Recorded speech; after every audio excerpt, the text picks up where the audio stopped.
ये है Michael Phelps, most decorated Olympian in history, जिनके पास 3 सिल्वर, 2 ब्रॉन्ज और 23 गोल्ड मेडल्स हैं। और इस प्लेनेट पे शायद ही कोई ऐसा इंसान होगा जिसके पास इनसे ज्यादा गोल्ड मेडल्स होंगे। लेकिन बात यहाँ मेडल्स की नहीं है, बात इनके विनिंग एटीट्यूड की है। कैसे वो एक के बाद एक गोल्ड मेडल जीतते गए अपनी फील्ड में, जो उनसे ज्यादा कोई इंसान जीत ही नहीं पाया। जब उनसे पूछा गया कि आपकी सक्सेस का सीक्रेट क्या है, उन्होंने कहा कि मैं कभी खुद से ये नहीं कहता कि ये काम मैं नहीं कर सकता, आई कांट डू इट।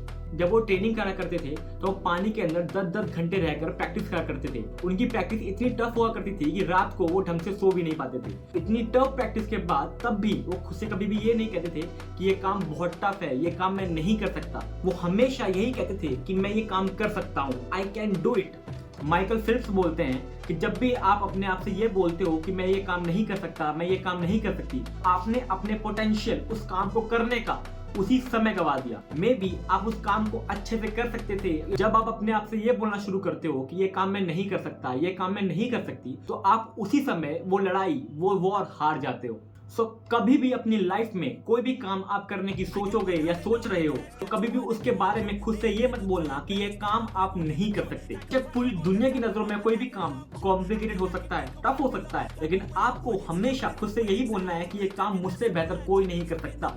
आपका एटीट्यूड हमेशा माइकल फिल्प्स जैसा ही होना चाहिए, क्योंकि कोई भी काम मुश्किल आपके माइंड में होता है। अगर आप एक बार खुद से ये बोलना शुरू कर दो कि ये काम मैं कर सकता हूँ, तो देखना आपका माइंड 100 तरीके ढूंढ लेगा उस काम को करने के। खुद से हमेशा यही बोलना, आई कैन डू इट।